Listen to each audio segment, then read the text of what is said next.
চলতি মাসের প্রথম ২৮ দিনে দেশে এসেছে ২৫৩ কোটি ৯২ লাখ মার্কিন ডলার রেমিটেন্স, দেশীয় মুদ্রায় যার পরিমাণ ৩১,২৩২ কোটি টাকা। এই হিসাবে প্রতিদিন গড়ে দেশে এসেছে ৯ কোটি ৭ লাখ ডলার রেমিটেন্স। রোববার বাংলাদেশ ব্যাংকের হালনাগাদ প্রতিবেদনে এ তথ্য জানা গেছে। জুনের প্রথম ২৮ দিনে দেশে এসেছে ২৫৩ কোটি ৯২ লাখ মার্কিন ডলার রেমিটেন্স। এর মধ্যে রাষ্ট্রীয় মালিকানাধীন ব্যাংকগুলোর মাধ্যমে এসেছে ৫৫ কোটি ৬৪ লাখ ৬০ হাজার ডলার।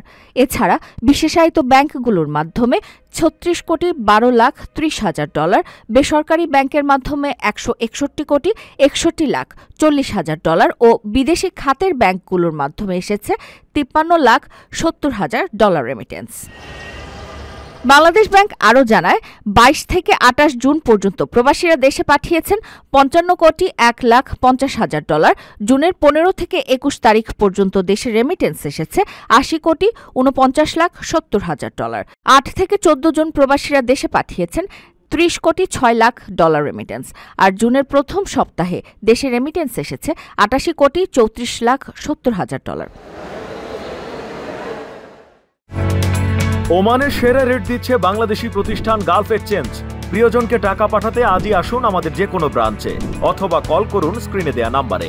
গালফ এক্সচেঞ্জ, বাংলাদেশিদের প্রিয় এক্সচেঞ্জ।